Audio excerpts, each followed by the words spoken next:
শাওয়াল মাস শুরু হয়ে গেছে, আল্লাহ কিন্তু শয়তানকে ছেড়ে দিয়েছেন, জান্নাত জাহান্নাম আগের অবস্থানে চলে গেছে। এখন যারা নাকি আগামীকাল ঈদ করবে তাদেরকে বলতে হবে, যদি আজকে আল্লাহ সুবহানাহু ওয়া তাআলা শয়তানকে ছেড়ে দিয়ে থাকেন, শয়তানকে বাংলাদেশের বর্ডার পাড়ি দিয়ে আসতে পারবে না। এখন আমরা যদি প্রমাণ করতে পারি বাংলাদেশটা ওই পৃথিবীর অন্তর্ভুক্ত না, অন্য কোনো গ্রহের, তাহলে কোনো সমস্যা নাই, যে কোনো দিন ঈদ করা যাবে। আর যদি বলে তাহলে পৃথিবীর অন্তর্ভুক্ত, তাহলে তারিখ তো একটা শুরু হয়ে গেছে। সুনানান নাসের 2120 নম্বর হাদিসে আল্লাহ রাসূল সাল্লাল্লাহু আলাইহি ওয়াসাল্লাম বলছেন, ফাইন শাহিদানি ফাসুমু ওয়াফতিরু, যদি সাক্ষ্য পাও দুইজন সাক্ষীর, ফাসুমু তোমরা সিয়াম রাখো, ওয়াফতিরু এবং সিয়াম ভঙ্গ করে ঈদ করো। রাসূল সাল্লাল্লাহু আলাইহি ওয়াসাল্লাম আমল করে দেখিয়ে দিয়েছেন। 29 তারিখ দিবাগত রাত্রে যখন আল্লাহ রাসূল সাল্লাল্লাহু আলাইহি ওয়াসাল্লাম শাওয়ালের হেলাল দেখেননি, তখন রাসূল সাল্লাল্লাহু আলাইহি ওয়াসাল্লাম কী করেছেন? 30তম সিয়াম রেখেছেন। বিকেলবেলা যখন এক শাওয়ারি এসে আপনার সংবাদ দিল যে আমরা তো শাওয়ালের চাঁদ দেখেছি, তখন রাসূল সাল্লাল্লাহু আলাইহি ওয়াসাল্লাম কী করলেন? বললেন তোমরা সিয়াম ভেঙে দাও এবং আগামীকাল ঈদের মাঠে সমবেত হও। তো শরীয়তের যিনি প্রবর্তক, যার উপর শরীয়ত নাজিল হয়েছে, তিনি যখন সংবাদ শোনার পর তার রাখাকৃত সিয়াম ভেঙে দিয়েছেন, আর আমরা কি করে সিয়াম রাখার জন্য সাহরি খেতে পারি? অতএব ইসলামী শরীয়তের মূল 3টি শর্ত রয়েছে মাস প্রমাণের। এগুলো আপনাকে হেলাল দেখতে হবে, আর নয়তো আপনাকে সাক্ষ্য নিতে হবে। যদি সাক্ষ্য না পান, নিজেও না দেখেন, আপনাকে মাস 30 পূর্ণ করতে হবে। এটাই হচ্ছে ইসলামী শরীয়তের বিধান। এখন আমরা হেলাল দেখতে পাইনি, সংবাদ পেয়েছি, সেই ভিত্তিতে আমরা করতেছি মুসলিম উম্মার সাথে। এটাই হচ্ছে আমাদের ভিত্তি, এবং কোরআন সুন্নাতে অসংখ্য দলিল রয়েছে, যেটা আপনাদের সামনে হয়তো এখন বলা সম্ভব হবে না। আমাদের বই পুস্তকে, আমাদের অন্যান্য সেমিনারে এই বিষয়গুলো নিয়ে আলোচনা হয়। সারা বিশ্বের মুসলমান হেলাল দেখেছে, মাস শুরু করে দিয়েছে।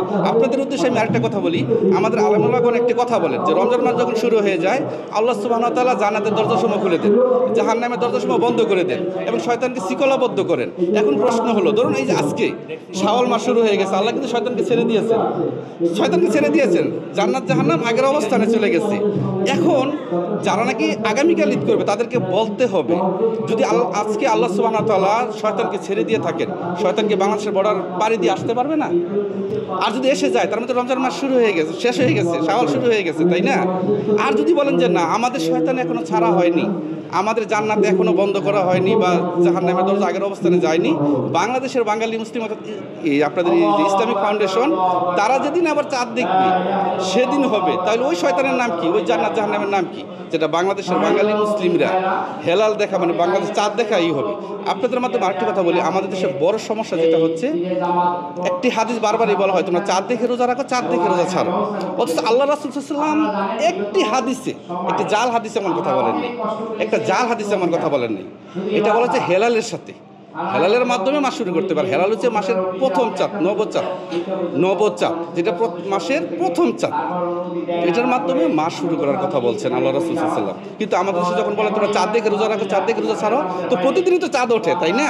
তাহলে আমি কালও শুরু করতে পারি, পরশু দিন শুরু করতে পারি, আরও 2-3 দিন পরেও করতে পারি, এক সপ্তাহ পরে করলে তো দোষ নেই। কিন্তু আল্লাহ রাসূল সাল্লাল্লাহু আলাইহি ওয়াসাল্লাম কোথাও এই কথা বলেন নাই, বলছেন তোমরা হেলালের মাধ্যমে মাস শুরু করো। মাসের সূচনা হবে হেলাল দেখার ভিত্তিতে, হেলালের সংবাদ নেওয়ার ভিত্তিতে। যদি দুইটা না হয়, মাস 30 পূর্ণ করতে হবে। এইভাবে চলে আসছে। সমস্যা হচ্ছে এতদিন আপনাদের মিডিয়া ছিল না, সংবাদ পায়নি, তো একটি আমল চলে আসছে। কিন্তু যখন এখন মিডিয়া আসছে, এখন আর মাথায় ধরতেছে। কিছুদিন আগে কিন্তু আমাদের যখন এই যে আপনার এই যে সৌর ক্যালেন্ডার তখন ছিল না, তখন কিন্তু আমরা কিন্তু সূর্য দেখে দেখে সাহারি ইফতার করছি, 5 ওয়াক্ত সালাত আদায় করছি, ঠিক না? আর এখন আগে প্রশ্ন করতাম সূর্য অস্তমিত হয়েছে কিনা, আর এখন প্রশ্ন করে দেখো তো কয়টা বাজে, ওয়াক টাইম হয়েছে কিনা, 6:13 বেজেছে কিনা। এটা বলে না, তার মানে কি বিজ্ঞান আমরা মেনে নিয়েছি, সৌর ক্যালেন্ডার মেনে নিয়েছি, কিন্তু লুনার ক্যালেন্ডার এখনো মেনে নিতে পারিনি। যখন আলেম ওলামারা একটু উপলব্ধি করবেন, কোরআন সুন্নাহগুলো উপলব্ধি করবেন, তখন এই জিনিসটা ক্লিয়ার হয়ে যাবে।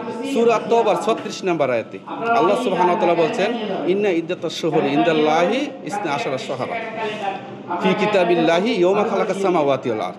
আল্লাহ সুবহানাহু বলতেছেন, যেদিন আল্লাহ সুবহানাহু পৃথিবী সৃষ্টি করেছেন, সেদিন থেকে আল্লাহ সুবহানাহু তাআলার নিকট মাস গণনা নাই, মাসের সংখ্যা 12টি। কোথায় আছে? ফি কিতাবিল্লাহি, আল্লাহর কিতাবে, আল্লাহর ক্যালেন্ডারে। কবে থেকে? ইয়াওমা খালাকাস সামাওয়াতি ওয়াল আরদ, যেদিন আল্লাহ সুবহানাহু তাআলা জমিন সৃষ্টি করেছেন।